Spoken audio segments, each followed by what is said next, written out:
വാഴ്ത്തപ്പെടുമാറാകട്ടെ. ചില നാളുകൾക്ക് ശേഷം വീണ്ടും ദൈവവചന ശുശ്രൂഷയ്ക്കായിട്ട് ദൈവം നൽകിയ അവസരത്തിനായിട്ട് ദൈവത്തെ സ്തുതിക്കുന്നു, സ്തോത്രം ചെയ്യുന്നു. ഈ ഒരു പുതിയ മാസത്തിന്റെ ആദ്യത്തെ ദിവസം നമുക്ക് സഭയായിട്ട് ഈ രീതിയിലേക്ക് കർത്താവിനെ ആരാധിക്കുവാനും മഹത്വപ്പെടുത്തുവാനും ദൈവം നൽകിയ അവസരത്തിനായിട്ട് ദൈവത്തെ സ്തുതിക്കാം, സ്തോത്രം ചെയ്യാം. പ്രഭോത്തിന് മമ്മി രാവിലെ കടന്നു വന്നിരുന്നു, അല്പം ക്ഷീണം ഉണ്ടായി.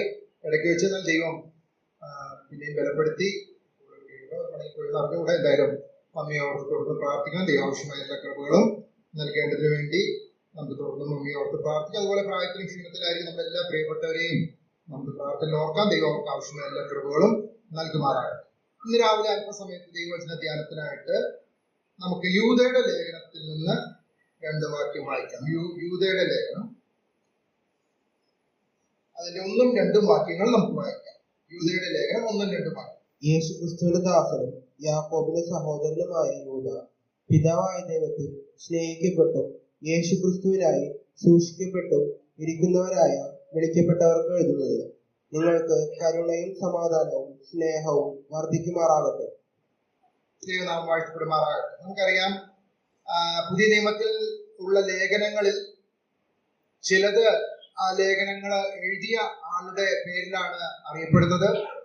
ചിലത് ആർക്കാണോ അത് എഴുതിയിരിക്കുന്നത് അവരുടെ പേരിൽ അറിയപ്പെടുന്നു. ഈ ലേഖനം നമുക്കറിയാം, യൂദയുടെ ലേഖനം, അതുപോലെ യോഹന്നാൻ എഴുതിയ ലേഖനങ്ങള്, യാക്കോബിന്റെ ലേഖനം, ഇതൊക്കെ പത്രോസിന്റെ ലേഖനം, ഇതൊക്കെ എഴുതിയ ആളുകളുടെ പേരിലാണ് അറിയപ്പെടുന്നത്. പുതിയ നിയമത്തില് നാം വായിക്കുമ്പോൾ സുവിശേഷങ്ങളിലും അപ്പോസ്തല പ്രവൃത്തിയിലും ധാരാളം പ്രാവശ്യം യൂദ എന്നുള്ള പേര് നമുക്ക് കാണുവാനായിട്ട് സാധിക്കുന്നുണ്ട്. ഈ ലേഖനം എഴുതിയ യൂദ കർത്താവായ യേശുക്രിസ്തുവിന്റെ അർദ്ധ സഹോദരനായ യൂദ ആണ് എന്നുള്ളതാണ് പൊതുവെ നാം മനസ്സിലാക്കുകയും വിശ്വസിക്കുകയും ചെയ്യുന്നത്. അതിന്റെ കാരണങ്ങൾ നമുക്ക് ഓർക്കാനായിട്ട് സാധിക്കുന്നത്, ഒന്ന്, ഇതിന്റെ ആദ്യത്തെ വാക്യത്തിൽ തന്നെ നാം കാണുന്നത് പോലെ അവിടെ യൂദ തന്നെ പരിചയപ്പെടുത്തുന്നത് യേശുക്രിസ്തുവിന്റെ ദാസനും യാക്കോബിന്റെ സഹോദരനുമായ യൂദ എന്ന് പറഞ്ഞിട്ട്, ബ്രദർ ഓഫ് ജെയിംസ്. അപ്പൊ നമുക്കറിയാം, സുവിശേഷങ്ങളില് കർത്താവായ യേശുക്രിസ്തുവിന്റെ സഹോദരന്മാരുടെ പേരുകൾ നമ്മൾ വായിക്കുന്നുണ്ട്. യാക്കോബ്, യോസെ, യൂദ, ശീമോൻ. ഇങ്ങനെ 4 സഹോദരന്മാരാണ് കർത്താവായ യേശുക്രിസ്തുവിന്റെ സഹോദരന്മാരായിട്ട് സുവിശേഷങ്ങളിൽ നമുക്ക് വായിക്കാനായിട്ട് സാധിക്കുന്നത്. അപ്പോൾ ആ രീതിയിൽ കർത്താവായ യേശുക്രിസ്തുവിന്റെ അർദ്ധ സഹോദരനായ യൂദ ആയിരിക്കാം ഈ ലേഖനം എഴുതിയത് എന്ന് ന്യായമായിട്ട് വിശ്വസിക്കുന്നു. മറ്റൊരു കാരണം, അപ്പോസ്തലന്മാരുടെ കൂട്ടത്തിലുള്ള യൂദ അല്ല എന്നുള്ളത് പറയാനായിട്ട് കാരണം, ഇതേ ലേഖനത്തിന്റെ തന്നെ 17ാമത്തെ വാക്യത്തില് അവിടെ നാം ഇങ്ങനെ വായിക്കുന്നു. 17ാമത്തെ വാക്യം, നിങ്ങളോ പ്രിയരെ, നമ്മുടെ കർത്താവായ യേശുക്രിസ്തുവിന്റെ അപ്പോസ്തലന്മാർ മുൻ പറഞ്ഞ വാക്കുകളെ ഓർപ്പിൻ എന്ന് യൂദ അവിടെ പറയുന്നതായിട്ട് കാണുവാനായിട്ട് സാധിക്കുന്നുണ്ട്. അപ്പൊ തന്നെ ആ കൂട്ടത്തിൽ ഉൾപ്പെടുത്താതെ അപ്പോസ്തലന്മാര് എന്ന് പറഞ്ഞ് അവിടെ അവർ മുൻ പറഞ്ഞ വാക്കുകളെ ഓർപ്പിൻ എന്ന് അവരെ ഓർപ്പിക്കുന്നതായിട്ട് നമുക്ക് കാണുവാനായിട്ട് സാധിക്കുന്നുണ്ട്. ആ രീതിയിൽ അപ്പോസ്തലന്മാരുടെ കൂട്ടത്തിലുള്ള യൂദ അല്ല എന്നുള്ളത് പൊതുവെ നാം മനസ്സിലാക്കുന്നു. എന്ത് തന്നെയാണെങ്കിലും ആ കാര്യം നമുക്ക് ആ രീതിയിൽ മനസ്സിലാക്കുന്നത് ഏറ്റവും യോജ്യമായിരിക്കും എന്ന് ഞാൻ ചിന്തിക്കുന്നു. ഈ ലേഖനത്തിലെ പ്രധാന വിഷയം എന്ന് പറയുന്നത്, ഇതിന്റെ 3ഉം 4ഉം വാക്യങ്ങളൊക്കെ നാം കാണുന്നത് പോലെ, ആദ്യം പ്രിയരെ എന്ന് വിളിച്ചുകൊണ്ട് നമുക്ക് പൊതുവിലുള്ള രക്ഷയെ കുറിച്ച് പറയാനായിട്ടാണ് താൻ വലിയ പ്രയത്നം കഴിച്ചത് എന്ന് പറഞ്ഞതിന് ശേഷം പെട്ടെന്ന് തന്നെ വിശ്വാസ ത്യാഗം എന്നുള്ള വിഷയത്തെ കുറിച്ചാണ് ഈ ലേഖനത്തില് രേഖപ്പെടുത്തിയിരിക്കുന്നത് എന്ന് 4 മുതലുള്ള വാക്യങ്ങൾ വായിക്കുമ്പോൾ നമുക്ക് മനസ്സിലാക്കാനായിട്ട് സാധിക്കും. അപ്പോൾ അങ്ങനെയുള്ള ഒരു അപകടം മുന്നിൽ കണ്ടുകൊണ്ട് വിശ്വാസ ത്യാഗം സംഭവിക്കാനായിട്ട് ഉള്ള സാധ്യതയുണ്ട്, അതിന്റെ അപകടങ്ങൾ എന്തൊക്കെയാണ് എന്നുള്ളത് പറഞ്ഞതിന് ശേഷം നാം ഇപ്പോൾ വായിച്ച 17 മുതലുള്ള വാക്യങ്ങളില് അങ്ങനെ ഒരു കാലഘട്ടത്തില് വിശ്വസ്തയോടെ കർത്താവിന് വേണ്ടി നിൽക്കുന്ന ദൈവമക്കള് അവരെ ധൈര്യപ്പെടുത്തുവാനും അവരെ ഉറപ്പിക്കുവാനുമായിട്ടാണ് ഈ ലേഖനം എഴുതിയത് എന്നുള്ളത് നമുക്ക് ഓർക്കാനായിട്ട് സാധിക്കും. ആ ബന്ധത്തില് ഇന്ന് രാവിലെ ഞാൻ നിങ്ങളെ ഓർപ്പിക്കട്ടെ, വളരെ പ്രതികൂലമായ അല്ലെങ്കിൽ പ്രയാസമേറിയ ഒരു സാഹചര്യത്തിലാണ് ഇന്ന് നാം ദൈവമക്കളായ നാമും ആയിരിക്കുന്നത് അല്ലെങ്കിൽ ജീവിക്കുന്നത്. അതിന്റെ മധ്യത്തില് നമുക്കും കർത്താവിൽ ആശ്രയിച്ച് ധൈര്യപ്പെട്ട് കർത്താവിന് വേണ്ടി ജീവിക്കാനായിട്ട് ഈ ലേഖനവും നമ്മെ സഹായിക്കുന്നു എന്നുള്ളത് എത്രയോ അനുഗ്രഹിക്കപ്പെട്ട ഒരു ചിന്തയാണ്. അപ്പോൾ ഇതിന്റെ നാം വായിച്ച വാക്യത്തിൽ 1ാമത്തെ വാക്യത്തില് യേശുക്രിസ്തുവിന്റെ ദാസനും യാക്കോബിന്റെ സഹോദരനുമായ യൂദ എന്ന് പറഞ്ഞുകൊണ്ടാണ് യൂദ തന്നെത്താൻ പരിചയപ്പെടുത്തുന്നതായിട്ട് നമുക്ക് കാണുവാനായിട്ട് സാധിക്കും. ആ 1ാമത്തെ വാക്ക് നാം നോക്കിയാൽ യേശുക്രിസ്തുവിന്റെ ദാസൻ. യാക്കോബ്, കർത്താവിന്റെ അർത്ഥസഹോദരനായ യാക്കോബും തന്റെ ലേഖനത്തിൽ ഇങ്ങനെ തന്നെയാണ് തന്നെ പരിചയപ്പെടുത്തുന്നത്, യേശു ക്രിസ്തുവിന്റെ ദാസൻ. നമുക്കറിയാം കർത്താവ് യേശു ക്രിസ്തു ഭൂമിയിലായ സന്ദർഭത്തില് ഈ സഹോദരന്മാര് കർത്താവിനെ വിശ്വസിച്ചിരുന്നില്ല എന്ന് സുവിശേഷങ്ങളിൽ നമുക്ക് കാണുവാനായിട്ട് സാധിക്കുന്നുണ്ട്. എന്ന് മാത്രമല്ല, ഒരു സന്ദർഭത്തില് അവന് ബുദ്ധിഭ്രമം ഉണ്ട് എന്ന് പറഞ്ഞ് കർത്താവിനെ ആ രീതിയിൽ അവനോട് ഇടപെടുവാൻ പോലും ശ്രമിച്ചവരാണ് കർത്താവിന്റെ സഹോദരന്മാർ. എന്നാൽ കർത്താവ് യേശു ക്രിസ്തുവിന്റെ ഉയർത്തെഴുന്നേൽപ്പിന് ശേഷം നമ്മള് 1 കൊരിന്ത്യർ 15-ാം അധ്യായത്തില് വായിക്കുന്നത്, അവിടെ കർത്താവ്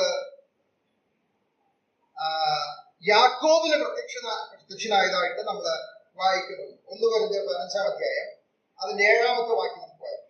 അനന്തരം അവൻ യാക്കോബിനും പിന്നെ അപ്പോസ്തലന്മാർക്കും എല്ലാവർക്കും പ്രത്യക്ഷനായി. അവിടെ നമ്മൾ കാണുന്നുണ്ട്, അവിടെ അവൻ യാക്കോബിനും എന്ന് പറഞ്ഞിരിക്കുന്നത് കർത്താവായ യേശുക്രിസ്തുവിന്റെ സഹോദരനായ യാക്കോബാണ്. അതുകൊണ്ട് കർത്താവായ യേശുക്രിസ്തുവിന്റെ മരണ പുനരുദ്ധാനത്തിന് ഉയർത്തെഴുന്നേൽപ്പിന് ശേഷം കർത്താവായ യേശുക്രിസ്തുവിന്റെ സ്വർഗ്ഗാരോഹണത്തിന് മുൻപ് തന്നെ യാക്കോബും മറ്റ് സഹോദരന്മാരും കർത്താവായ യേശുക്രിസ്തുവിൽ വിശ്വസിക്കാനായിട്ട് അവരുടെ ജീവിതത്തിൽ വലിയ രൂപാന്തരം വരുവാനായിട്ട് ഇടയായി തീർന്നു എന്നുള്ളത് നമുക്ക് മനസ്സിലാക്കാനായിട്ട് സാധിക്കും. എങ്ങനെ മനസ്സിലാക്കാനായിട്ട് സാധിക്കും?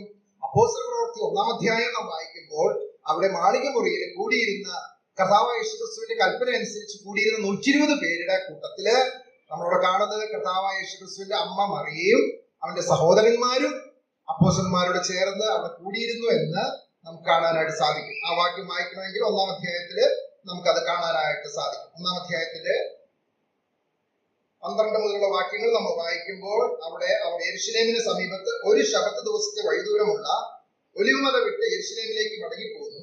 അവിടെ എത്തിയപ്പോൾ അവർ പാർത്ത മാളിക മുറിയിൽ കയറിപ്പോയി അവിടെ അപ്പോസ്തലന്മാരുടെ പേര് പറഞ്ഞതിന് ശേഷം 14-ാമത്തെ വാക്യത്തിൽ നമ്മൾ വായിക്കുന്നത്, ഇവർ എല്ലാവരും സ്ത്രീകളോട് യേശുവിന്റെ അമ്മയായ മറിയോട് അവന്റെ സഹോദരന്മാരോടും കൂടെ ഒരുമനപ്പെട്ട് പ്രാർത്ഥന കഴിച്ചു പോന്നു എന്ന് നാം വായിക്കും. അപ്പോൾ ആ മാളിക മുറിയിൽ ഒരുമിച്ച് പ്രാർത്ഥനയ്ക്കായിട്ട് കൂടിയിരുന്ന ആ കൂട്ടത്തില് കർത്താവ് യേശുക്രിസ്തുവിന്റെ സഹോദരന്മാര് ഉണ്ടായിരുന്നു എന്നുള്ളതാണ് നമുക്ക് ന്യായമായിട്ടും മനസ്സിലാക്കുവാനായിട്ട് സാധിക്കുന്നത്. ആ ബന്ധത്തില് തന്റെ ജീവിതത്തിൽ സംഭവിച്ച വലിയ രൂപാന്തരത്തിന്റെ കാര്യമാണ് ഇവിടെ യൂദ ആ വാക്കിലൂടെ നമ്മോട് പ്രസ്താവിക്കുന്നത്, അല്ലെങ്കിൽ നമ്മെ അറിയിക്കുന്നത്. യേശുക്രിസ്തുവിന്റെ ദാസൻ, ഒരുപക്ഷെ കർത്താവ് യേശുക്രിസ്തുവിനോട് കൂടെ വളർന്ന, കർത്താവ് യേശുക്രിസ്തുവിനോട് കൂടെ ജീവിച്ച ഒരു വ്യക്തി എന്നുള്ള രീതിയിൽ ആരെക്കാൾ കൂടുതലായിട്ട് കർത്താവ് യേശുക്രിസ്തുവിന്റെ ഈ ഭൂമിയിലെ മനുഷ്യാവതാരത്തോടുള്ള ബന്ധത്തില് അവന് കൊടുത്ത പേരാണ് യേശു എന്നുള്ള പേര്. അപ്പോൾ ആ പേരോടുകൂടെ തന്നെ അഭിസംബോധന ചെയ്യാനായിട്ട് തികച്ചും കഴിയുന്ന ഒരു വ്യക്തിയാണ് യൂദ എന്ന് പറയുന്നത്, അല്ലെങ്കിൽ അവന്റെ അർത്ഥസഹോദരനായ യാക്കോബ്, യൂദയൊക്കെ. എന്നാൽ അവരെങ്ങനെയാണ് കർത്താവ് യേശുക്രിസ്തുവിനോടുള്ള ബന്ധം അവർ പ്രസ്താവിക്കുന്നത്? എങ്ങനെയാണ്? യേശുക്രിസ്തുവിന്റെ ദാസൻ. നമുക്കറിയാം കർത്താവ് യേശുക്രിസ്തു തന്നെ ഈ ഭൂമിയിലായിരുന്ന സന്ദർഭത്തിൽ പറഞ്ഞു, എന്നെ അയച്ചവന്റെ ഇഷ്ടം ചെയ്ത്, അല്ലെങ്കിൽ എന്റെ വചനം കേട്ട് എന്നെ അയച്ചവന്റെ ഇഷ്ടം ചെയ്യുന്നവരാണ് എന്റെ അമ്മയും സഹോദരന്മാരും എന്ന് കർത്താവ് പറയുന്നുണ്ടായി. അപ്പോൾ ആ രീതിയിലെ കർത്താവിന്റെ ഇഷ്ടം ചെയ്ത് അവന്റെ ദാസനായി തീർന്ന ഒരു വ്യക്തി എന്നുള്ള രീതിയില് തന്റെ ജീവിതത്തിൽ സംഭവിച്ച വലിയ രൂപാന്തരമാണ് ഇവിടെ യൂദ പ്രസ്താവിക്കുന്നത്, ആ വാക്കിലൂടെ നമ്മോട് വിളിച്ചറിയിക്കുന്നത്. പ്രിയമുള്ളവർ, ഇന്ന് രാവിലെ ഞാൻ ഓർപ്പിക്കട്ടെ, യേശുക്രിസ്തുവിന്റെ ദാസൻ എന്നുള്ള രീതിയില് നമ്മെ തന്നെ, അല്ലെങ്കിൽ ദാസി എന്നുള്ള രീതിയിൽ നമ്മെ തന്നെ പരിചയപ്പെടുത്തുവാൻ നമുക്ക് കഴിഞ്ഞാൽ അതിനേക്കാൾ ശ്രേഷ്ഠമായ ഒരു പദവി, അല്ലെങ്കിൽ അതിനേക്കാൾ ശ്രേഷ്ഠമായ ഒരു ബന്ധം നമുക്ക് വേറെ ലഭിക്കാനായിട്ടില്ല. ഇവിടെ യൂദ ആ രീതിയിലാണ് ആ വാക്ക് ഉപയോഗിച്ചിരിക്കുന്നത്. യേശുക്രിസ്തുവിന്റെ ദാസൻ. ഇത്രയും നാള് ആരുടെ ദാസനായിരുന്നു? പാപത്തിന്റെ ദാസൻ, പിശാചിന്റെ ദാസൻ. റോമാലേഖനം 6-ാം അധ്യായം ഒക്കെ നമ്മൾ വായിക്കുമ്പോൾ അതാണ് നമുക്ക് കാണുവാനായിട്ട് സാധിക്കുന്നത്. ഒരു വ്യക്തി കർത്താവിനെ രക്ഷിതാവായി സ്വീകരിക്കുന്നതിന് മുൻപ് അവൻ പാപത്തിന്റെ ദാസനാണ്, എന്റെ സ്വയമായിരുന്നു എന്നെ നിയന്ത്രിച്ചിരുന്നത്. എന്നാൽ അവൻ കർത്താവിനെ സ്വന്തം രക്ഷിതാവും കർത്താവുമായി സ്വീകരിക്കുമ്പോൾ പുതിയ യജമാനനെ അവൻ സ്വീകരിക്കുകയാണ്. യേശുക്രിസ്തുവിന്റെ ദാസൻ. ആ വാക്ക് തന്നെ ശ്രദ്ധിക്കുക, യേശുക്രിസ്തു എന്ന് പറഞ്ഞാൽ നമുക്കറിയാം പൗലോസും തന്റെ പ്രസംഗത്തിൽ ഉടനീളം ഈ കാര്യം തന്നെയാണ് യഹൂദന്മാരോട് തർക്കിച്ച്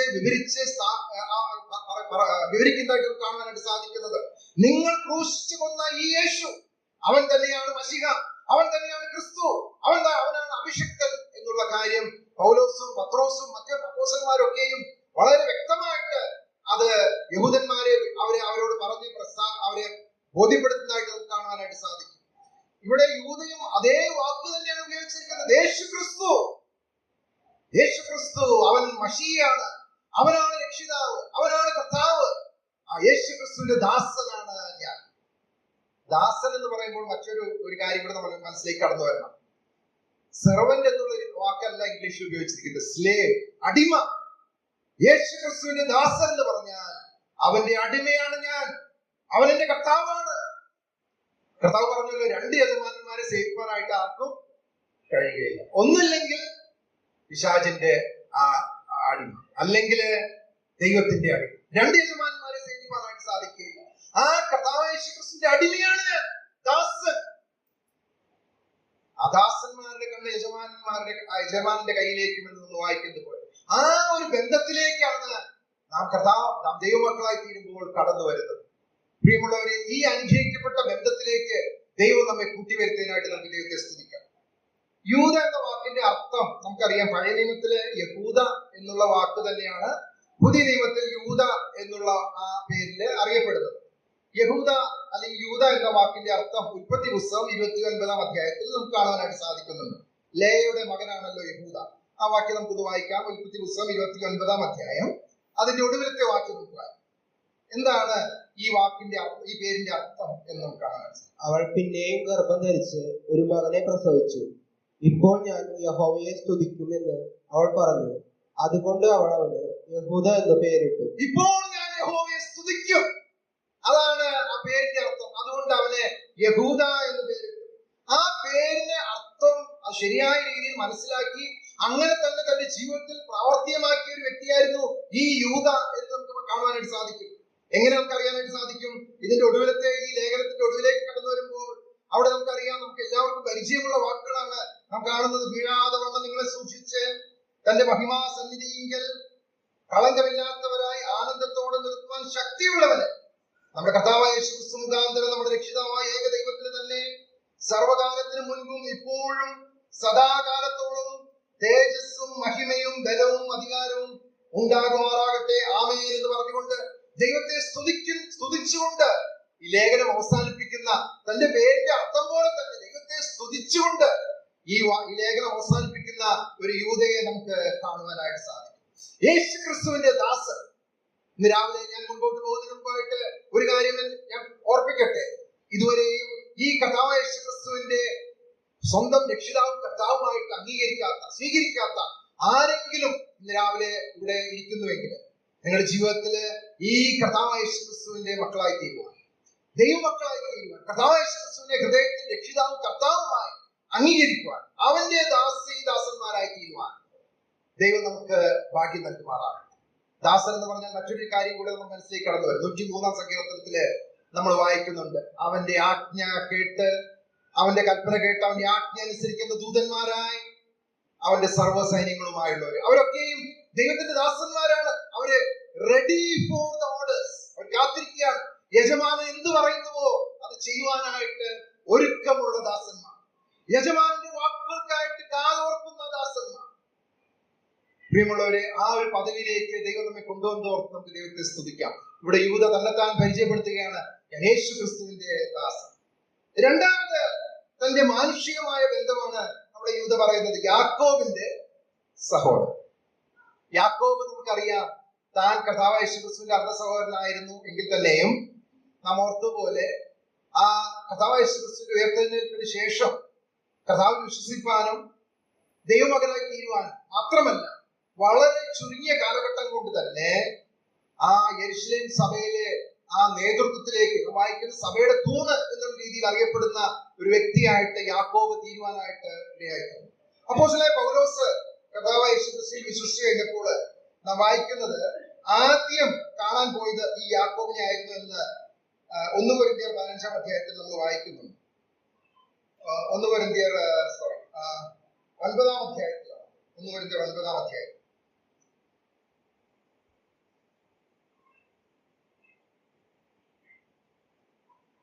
ഗലാത്യർ 1:19 അവിടെയാണ്.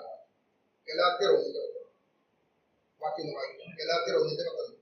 എന്നാൽ കർത്താവിന്റെ സഹോദരനായ യാക്കോബിനെ അല്ലാതെ അപ്പോസ്തലന്മാരിൽ വേറൊരുത്തനെയും കണ്ടില്ല.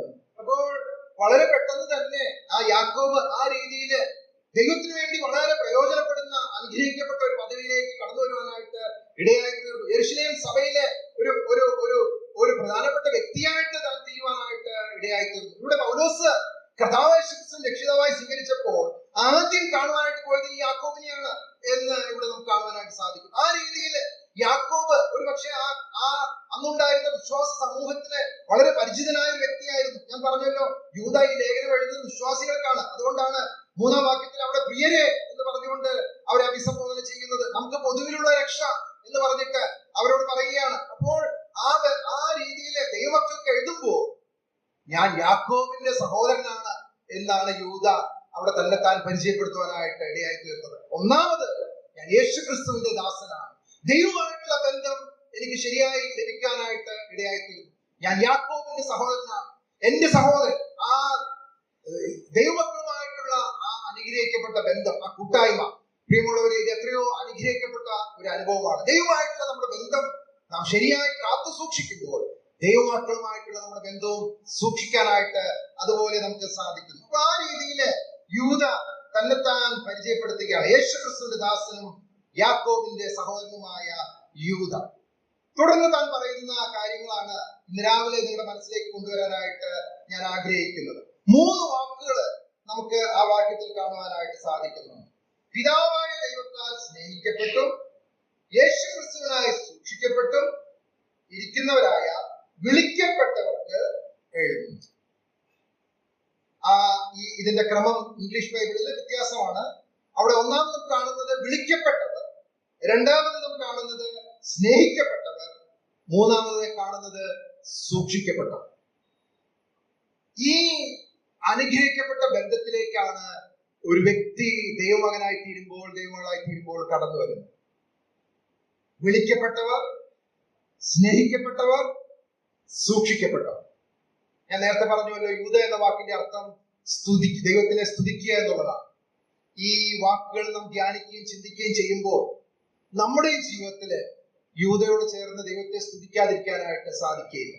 ഇന്ന് രാവിലെ നമുക്ക് ലഭിച്ച വിളിയെ കുറിച്ച് കർത്താവിന്റെ ദാസനിലൂടെ നാം കേട്ടുകൊണ്ടിരിക്കുകയായിരുന്നു. മത്തായി സുവിശേഷം എന്നുള്ള ആ ഉപമയിൽ വിളിക്കപ്പെട്ട ഒരു കൂട്ടരാണ് നാം. ദൈവത്താൽ വിളിക്കപ്പെട്ടവർ, സ്വർഗീയ വിളിക്ക് ഓഹരിക്കാരായവർ, ആ വിളിക്കപ്പെട്ടവരായി ദൈവം നമ്മെ തീർത്തോർത്ത് നമുക്ക് ദൈവത്തെ സ്തുതിക്കാം. പൊതുവായിട്ടുള്ള വിളിയുണ്ട്. ഇന്ന് രാവിലെ നമ്മളത് കേട്ടു. കർത്താവായ യേശുക്രിസ്തു തന്നെ ഈ ഭൂമിയായിരുന്നപ്പോൾ പറയുകയുണ്ടായി, ആ ഉത്സവത്തിന്റെ മഹാദിനമായ ഒടുക്കത്തെ നാളിൽ കർത്താവ് നിന്നുകൊണ്ട് പറയുകയാണ്, ദാഹിക്കുന്ന ഏവരുമായുള്ളവരെ എന്റെ അടുക്കിലേക്ക് വരുവിൻ. അതുപോലെ അധ്വാനിക്കുന്നവരും ഭാരം ചുമക്കുന്നവരുമായുള്ളവരെ നിങ്ങൾ എന്നിലേക്ക് വരുവിൻ, എങ്കിലേക്ക് വരുവിൻ എന്ന് കർത്താവ് പൊതുവായിട്ട് വിളിക്കുന്നതായിട്ട് നമുക്ക് കാണുവാനായിട്ട് സാധിക്കും. കാലാകാലങ്ങളിലായി ആ വിളി കേട്ട് അതിനോട് പ്രതികരിച്ച്, അതിനോട് അനുകൂലമായി പ്രതികരിച്ച് തീരുമാനമെടുത്തിട്ടുള്ള ദൈവജനമാണ് എന്റെ മുമ്പാകെ ഇരിക്കുന്നത് എന്ന് വ്യക്തമായിട്ടുള്ള ബോധ്യം എനിക്കുണ്ട്. അതുകൊണ്ട് ഈ അനുഗ്രഹിക്കപ്പെട്ട പദവിയിലേക്ക് ദൈവം നമ്മെ കൊണ്ടുവന്നവർക്ക് നമുക്ക് ദൈവത്തെ സ്തുതിക്കാം. വിളിക്കപ്പെട്ടവർ. എന്നാൽ പൊതുവായിട്ടുള്ള വിളി ഉള്ളത് പോലെ തന്നെ വ്യക്തിപരമായിട്ടും കർത്താവ് അനേകരെ വിളിച്ചതായിട്ട് നമുക്കറിയാം. നമ്മുടെ ജീവിതത്തിൽ ദൈവം വ്യക്തിപരമായിട്ട് നമ്മെ വിളിച്ചപ്പോഴാണ് അതിനോട് പ്രതികരിക്കാനായിട്ട് നമുക്ക് ഇടയായി തീർന്നത്. ഒരു പക്ഷേ സുവിശേഷ സന്ദേശം കൺവെൻഷനിലോ അല്ലെങ്കിൽ ക്യാമ്പുകളിലോ അല്ലെങ്കിൽ ഭവനത്തിലോ എവിടെയെങ്കിലും വെച്ച് കേട്ടപ്പോഴായിരിക്കാം. ആ കേട്ടപ്പോൾ നമ്മൾ വായിക്കുന്നുണ്ട്, ലുദിയയുടെ ഹൃദയം കർത്താവ് എപ്പോഴാണ് തുറന്നത്? ആ നദീതീരത്തിരുന്നിട്ട് ശാന്തമായിട്ട് ഒരു ബൈബിൾ സ്റ്റഡി നടന്നുകൊണ്ടിരിക്കുകയായിരുന്നു. പൗലോസാണ് സംസാരിച്ചുകൊണ്ടിരുന്നു. കർത്താവ് അവരുടെ ഹൃദയം തുറന്നതായിട്ട് നമ്മൾ വായിക്കുന്നുണ്ട്, വിശ്വസിപ്പാൻ തക്കവണ്ണം. എന്നാൽ പൗലോസിന്റെ ഹൃദയം തുറന്നത് എങ്ങനെയാണ്? വളരെ വലിയൊരു സംഭവമാണ് അവിടെ നടന്നത്. ആ ഡമസ്കോസിലേക്ക് പോകുന്ന വഴിയിൽ വെച്ച് കുതിരപ്പുറത്ത് അവനെ തള്ളിയിട്ടു, അവന്റെ കണ്ണ് കാണാതെയായി. അങ്ങനെ ആ ഒരു വലിയ ഒരു പ്രക്രിയയിലൂടെയാണ് പൗലോസ് കർത്താവിനെ കണ്ടെത്തുവാനായിട്ട് ഇടയായത്. എന്നാൽ ഒരു കാര്യം ഇവർക്കൊക്കെ പറയാനായിട്ട് സാധിക്കും, എന്താ? കർത്താവ് എന്നെ വിളിച്ചു. നാം രാവിലെ ഓർത്ത പോലെ വഴിത്തലയ്ക്കൽ കിടന്നിരുന്ന നല്ലവരും ദുഷ്ടന്മാരുമായ നമ്മയൊക്കെ കർത്താവ് വിളിച്ചു. കാലാകാലങ്ങളിലായി വിളി കേട്ട് കർത്താവിനെ പിൻപറ്റിയവരാണ് നാം. ആ പാട്ടിൽ, മനോഹരമായ പാട്ടിൽ നാം ഇങ്ങനെ പാടുന്നുണ്ടല്ലോ, താൻ വിളിച്ചു, ഞാൻ പിഞ്ചെന്നു, സ്വീകരിച്ചു തൻ ശബ്ദത്തെ. ഭാഗ്യനാൾ. ഇവിടെ ഇരിക്കുന്ന നമുക്ക് എല്ലാവർക്കും ആ പാട്ട് പാടുവാനായിട്ട് ദൈവം സഹായിക്കുമാറാകട്ടെ. എത്രയോ അനുഗ്രഹിക്കപ്പെട്ട ഒരു അനുഭവമാണ്. താൻ വിളിച്ചു, ഞാൻ പിൻചെന്നു, സ്വീകരിച്ചു തൻ ശബ്ദത്തെ. കർത്താവായ യേശു ക്രിസ്തു എരിഹോവിലേക്ക് പോകുന്ന വഴിയില് സക്കായിനെ വിളിച്ചു. സക്കായി ആ അത്തിമരത്തിലേക്ക് കയറി ഒളിച്ചിരിക്കുകയായിരുന്നു. കർത്താവ് വിളിച്ചു, സക്കായിയെ വേഗം ഇറങ്ങി വാ. അവൻ ധൃതി പിടിച്ച് ഇറങ്ങി കർത്താവിനെ സന്തോഷത്തോടെ കൈക്കൊണ്ടു. ലാസറിന്റെ കല്ലറയ്ക്കൽ കർത്താവ് വിളിച്ചു, ലാസറേ പുറത്തു വരിക. വിളി കേട്ട് മരിച്ച ലാസർ ഉയർത്തെഴുന്നേറ്റു. പ്രിയമുള്ളവരെ, ആ വിളിയോട് അനുകൂലമായി പ്രതികരിക്കാൻ തക്കവണ്ണം ദൈവം നമുക്ക് നൽകിയ വലിയ ഭാഗ്യത്തെ ഓർത്ത് നമുക്ക് ദൈവത്തെ സ്തുതിക്കാം. വിളിയും തിരഞ്ഞെടുപ്പും ഒരു വലിയ വിഷയമാണ്. നമുക്ക് ഒരു പക്ഷേ നമ്മുടെ ഈ ലോകത്തിൽ നാം ജീവിക്കുമ്പോൾ നമുക്ക് പൂർണ്ണമായിട്ട് ഉൾക്കൊള്ളാനായിട്ട് മനസ്സിലാക്കാനായിട്ട് സാധിക്കുമോ എന്നുള്ളത് എനിക്ക് അറിഞ്ഞുകൂടാ. ഒരിക്കൽ ഇപ്പോൾ മൊത്തത്തിലായിരിക്കുന്ന സൈലസ് അങ്കിളുമായിട്ട് ഈ വിഷയം സംസാരിച്ചുകൊണ്ടിരുന്നപ്പോൾ അങ്കിൾ പറഞ്ഞ ഒരു ഉദാഹരണം ഞാനതിവിടെ ഓർപ്പിച്ചിട്ടുണ്ടോ എന്ന് എനിക്ക് അറിഞ്ഞുകൂടാ. അങ്കിൾ ഇങ്ങനെയാണ് പറഞ്ഞത്, ഈ ഒരു ബോട്ട് മനസ്സിലായോ, ഈ കപ്പലുകളൊക്കെ ബോട്ട്, ആ ബോട്ടിന്റെ അവിടെ ഒരു വലിയൊരു ആർച്ചില് ഇങ്ങനെ എഴുതി വെച്ചിരിക്കുന്നു എന്നാണ് പറയുന്നത്, വെൽക്കം, സ്വാഗതം, എല്ലാവർക്കും അവിടേക്ക് സ്വാഗതം എന്ന് എഴുതി വെച്ചിരിക്കുകയാണ്. അതിലൂടെ കടലിൽ സമുദ്രത്തിലൂടെ അനേക ബോട്ടുകളും കപ്പലുകളും ഒക്കെ ഇങ്ങനെ പോകുന്നുണ്ട്.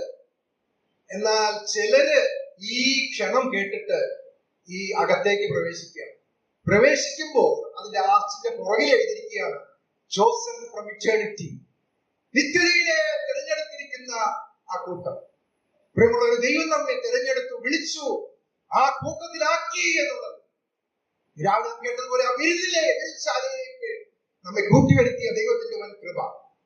അവൻ നമ്മെ വിളിച്ചു, ആ വിളി ഞാൻ കേട്ടു, അനുകൂലമായി പ്രതികരിക്കാൻ എന്റെ ഹൃദയത്തിൽ ദൈവം പ്രകാശം നൽകി, എന്റെ ഹൃദയത്തെ ദൈവം ആ വെളിച്ചം നൽകി. ആ അനുഗ്രഹിക്കപ്പെട്ട പദവിയിലേക്ക് നമ്മെ വിളിച്ചതോർത്ത് നമുക്ക് ദൈവത്തെ സ്തുതിക്കാം. ഇവിടെ പറഞ്ഞിരിക്കുകയാണ്, വിളിക്കപ്പെട്ടവർ.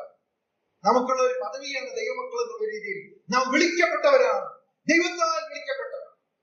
ആ വിളി കേട്ട് അവനോട് അനുകൂലമായി പ്രതികരിക്കാൻ തക്കവണ്ണം ദൈവം നമുക്ക് നൽകിയ വലിയ ഭാഗ്യത്തെ ഓർത്ത് നമുക്ക് ദൈവത്തെ സ്തുതിക്കാം. രണ്ടാമത്തെ ഒരു കാര്യം നമുക്ക് അവിടെ കാണാനായിട്ട് സാധിക്കുന്നത്, പിതാവായ ദൈവത്താൽ സ്നേഹിക്കപ്പെട്ടവർ. ദൈവത്തിന്റെ സ്നേഹം ദൈവം നമ്മുടെ മേൽ ചൊരിയാനായിട്ട് ഇടയായിട്ട് വരും. അത് എത്ര തന്നെ നമുക്ക് വർണ്ണിച്ചാലും എത്ര പറഞ്ഞാലും മതിയാകാത്തതാണ് എന്നുള്ളത് നമുക്കറിയാം.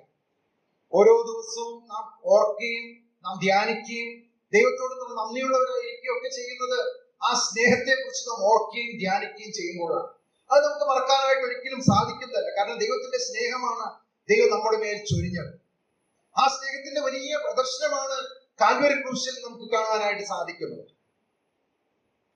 ഞാന് ഒരിക്കല് ഇവിടെ പറഞ്ഞിട്ടുണ്ടോ എന്ന് എനിക്ക് അറിഞ്ഞുകൂടാ, ഒറീസയിലെ കുവി ട്രൈബ് ആദിവാസി ഗോത്രങ്ങളിലെ അവരൊക്കെ സൗരന്മാർ കൂടുന്ന ഒരു സഭയിൽ ഞാൻ ഒരുക്കി ഇരുന്നപ്പോൾ അവിടെ വർഷിപ്പിനായിട്ട് അവിടെ കട്ടർമേശയ്ക്ക് കടന്നുപോയ സന്ദർഭത്തില്, അപ്പൊ നമ്മളവിടെ അതിഥികളായതുകൊണ്ട് നമ്മളുടെ ഫ്രണ്ടിൽ ഇങ്ങനെ ഇരുത്തിയിരിക്കുകയാണ്.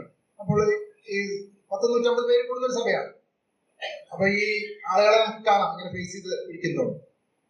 അപ്പൊ അവിടെ പാട്ട് പാടുന്നു. കൊറിയ ഭാഷയായതൊന്നും അല്ല, ഈ കുവി ഭാഷയായതുകൊണ്ട് ഒന്നും മനസ്സിലാവുന്നില്ല, അവരുടെ ആദിവാസി ഭാഷയാണ്.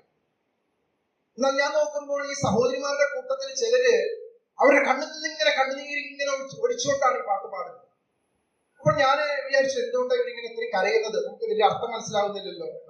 ഞാൻ യോഗ കഴിഞ്ഞിട്ട് സുശേഷനോട് ചോദിച്ചപ്പോൾ അദ്ദേഹം പറഞ്ഞു, ഇവര് പലരും വിദ്യാഭ്യാസമോ അങ്ങനെയുള്ള പഠിപ്പൊന്നും ഉള്ളവരല്ല.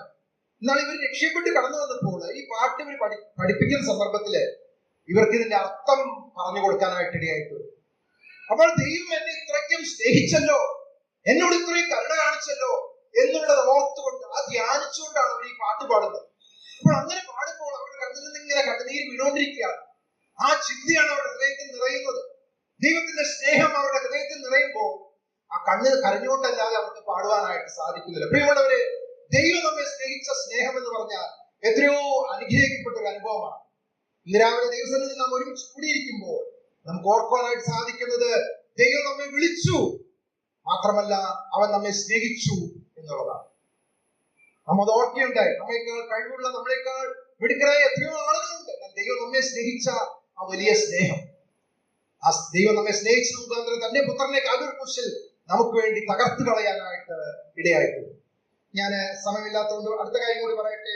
മൂന്നാമത്തെ കാര്യം നമ്മൾ കാണുന്നത് സൂക്ഷിക്കപ്പെട്ടു എന്നുള്ളതാണ്. സൂക്ഷിക്കപ്പെട്ടു.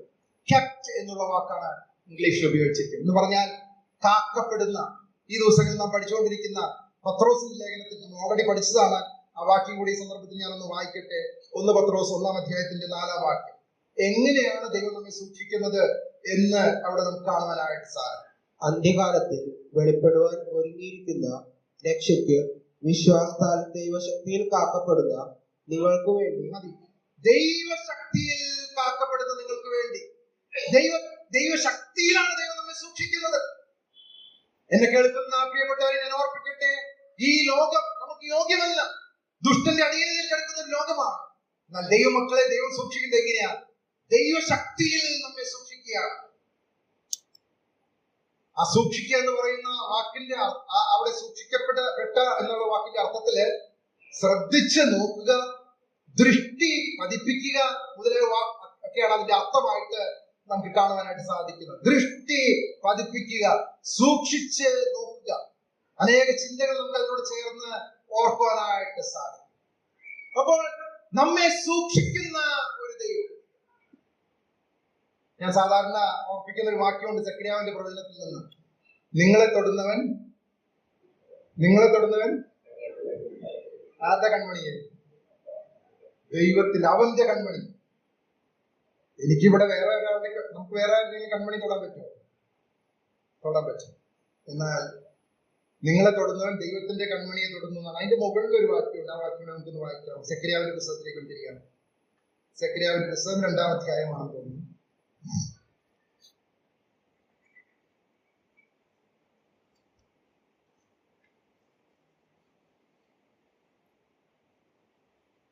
അതിന്റെ 8-ാം വാക്യത്തിന്റെ ഒടുവിലാണ് ഞാൻ പറഞ്ഞു ആ വാക്യം വന്നത്. നിങ്ങളെ തൊടുന്നവൻ അവന്റെ കൺമണിയെ തൊടുന്നു. അതിന്റെ അവസാന ഭാഗത്ത് നമ്മൾ കാണാം അവന്റെ കൺമണിയാണ്. അത്രയുമാണ് നമുക്ക് ലഭിച്ചിരിക്കുന്ന സംരക്ഷണം. എന്നാൽ അതിന്റെ മുകളില് അതിന്റെ 4-5 വാക്യങ്ങൾ നമ്മളിങ്ങനെ വായിക്കുന്നു. നീ വേഗം ചെന്ന് ഈ ബാല്യക്കാരനോട് സംസാരിച്ച് യെരൂശലേം അതിലെ മനുഷ്യരുടെയും മൃഗങ്ങളുടെയും ബുദ്ധ നിമിത്തം മതിലില്ലാതെ തുറന്നു കിടക്കുമെന്ന് പറയാം. അടുത്ത വാക്യം, 5-ാം വാക്യം. എന്നാൽ ഞാൻ അതിന് ചുറ്റും തീ മതിലായിരിക്കും, ഞാൻ അതിന്റെ നടുവിൽ മഹത്വമായിരിക്കുമെന്ന് യഹോവയുടെ അരുളപ്പാട്. ഞാൻ അതിന് ചുറ്റും തീ മതിലായിരിക്കും. പ്രിയമുള്ളവരെ, ആ രീതിയിലാണ് ദൈവം നമ്മെ സൂക്ഷിക്കുന്നത്. എത്രയോ അനുഗ്രഹിക്കപ്പെട്ട ഒരു ചിന്തയാണ്. കർത്താവ് യേശു ക്രിസ്തു യോഹന്നാന്റെ സുവിശേഷം 10-ാം അധ്യായത്തിൽ ഇങ്ങനെ നാം വായിക്കുന്നു. അവന്റെ കയ്യിലാണ്, ഉള്ളം കയ്യിലാണ് ഇരിക്കുന്നത്. അവന്റെ കയ്യിൽ നിന്ന് പിടിച്ചു പറിപ്പാൻ, സ്നാച്ച് എന്നുള്ള വാക്കാണ് ഉപയോഗിച്ചിരിക്കുന്നത്. അങ്ങനെ ഒരു ആൾക്കും പിടിച്ചു പറിപ്പാനായിട്ട് സാധിക്കും. സൂക്ഷിക്കപ്പെട്ട ഒരു കൂട്ടമാണ്. പ്രിയമുള്ളവരെ, ഞാൻ പറഞ്ഞു യൂദ എന്ന വാക്കിന്റെ അർത്ഥം ദൈവത്തെ സ്തുതിക്കുക എന്നുള്ളതാണ്. ഇവിടെ ഈ 3 വാക്കുകൾ നമ്മുടെ ഹൃദയത്തിൽ നിന്ന് ധ്യാനിക്കുമ്പോൾ നമുക്കും ദൈവത്തെ സ്തുതിക്കാതിരിക്കാനായിട്ട് സാധിക്കുകയും. ദൈവത്തിന്റെ വൻ കൃപയാൽ ദൈവം നമ്മെ വിളിച്ചു. താൻ വിളിച്ചു, ഞാൻ പിഞ്ചെന്ന് സ്വീകരിച്ചു തൻ ശബ്ദത്തിൽ. ദൈവത്താൽ സ്നേഹിക്കപ്പെട്ടു സൂക്ഷിക്കപ്പെട്ടു മരിക്കുന്ന നമുക്കും ഈ ദൈവത്തെ സ്തുതിക്കാൻ, നമ്മുടെ ജീവിതം ആ രീതിയിൽ ജീവിക്കാൻ ദൈവം നമ്മെ സഹായിക്കട്ടെ. തുടർന്ന് 2-ാം വാക്യം നമ്മൾ വായിക്കുന്നത്, നിങ്ങൾക്ക് കരുണയും സമാധാനവും സ്നേഹവും വർദ്ധിക്കുമാറാകട്ടെ എന്ന് പറഞ്ഞുകൊണ്ടാണ് ആ വാക്കുകൾ അവസാനിപ്പിക്കുന്നതായിട്ട് നമുക്ക് കാണാനായിട്ട് സാധിക്കും. നിങ്ങൾക്ക് കരുണയും സമാധാനവും സ്നേഹവും ഉണ്ടാകുമാറാകട്ടെ എന്നല്ല പറയുന്നത്. ഓൾറെഡി ഉണ്ട് ദൈവമക്കളിൽ എന്നുള്ള രീതിയിൽ. എന്നാൽ അത് വർദ്ധിക്കുമാറാകട്ടെ. ഇനി ഇതിനേക്കാൾ അപ്പുറമായിട്ട് നമുക്ക് എന്താണ് ആവശ്യം? ദൈവത്തിന്റെ കരുണ, ദൈവത്തിന്റെ സമാധാനം, ദൈവത്തിന്റെ സ്നേഹം, അത് നമുക്ക് വർദ്ധമാനമായ രീതിയിൽ ലഭിച്ചുകൊണ്ട് കർത്താവിനെ സേവിപ്പാൻ ദൈവം നമ്മെ സഹായിക്കുമാറാകട്ടെ. യെശയ്യാവിന്റെ പുസ്തകം 26-ാം അധ്യായത്തിന്റെ 3-ാം വാക്യത്തിൽ നാം ഇങ്ങനെ വായിക്കുന്നു, സ്ഥിരമാനസൻ നിന്നിൽ ആശ്രയിച്ചിരിക്കാൻ നീ അവനെ പൂർണ്ണ സമാധാനത്തിൽ കാണും. ദൈവത്തിന് വേണ്ടി സ്ഥിരതയോടെ ജീവിക്കാൻ നമ്മെ സഹായിക്കുന്നത് ഈ ദൈവത്തിന്റെ സമാധാനം നമ്മുടെ ഉള്ളിൽ വസിക്കുന്നത് കൊണ്ടാണ്. സകല ബുദ്ധിയെയും കവിയുന്ന ദൈവിക സമാധാനമാണ് നമ്മുടെ ഹൃദയത്തിൽ വാഴുന്നത്. ആ സമാധാനത്തിൽ നാം കാക്കപ്പെടുന്നവരായതുകൊണ്ട് നമുക്ക് ദൈവത്തെ സ്തുതിക്കാം. ദൈവം നമ്മെ വിളിച്ചു, നമ്മെ സ്നേഹിച്ചു, നമ്മെ സൂക്ഷിക്കുന്നു. ആ ദൈവത്തിന്റെ കരുണയും സ്നേഹവും സമാധാനവും നമ്മുടെ ജീവിതത്തിൽ ധാരാളമായി വർദ്ധമാനമായ രീതിയിൽ അനുഭവിച്ചുകൊണ്ട് ഈ നല്ലവനായ കർത്താവിനെ നമ്മുടെ ക്രിസ്തീയ ജീവിതത്തിൽ സേവിച്ചും പിൻപറ്റിയും കൊണ്ട് ജീവിക്കാൻ തക്കോണം ദൈവം നമ്മെ സഹായിക്കട്ടെ. കർത്താവിന്റെ വിലയേറിയ നാമം ഇന്നും എന്നേക്കും വാഴ്ത്തപ്പെടുമാറാകട്ടെ.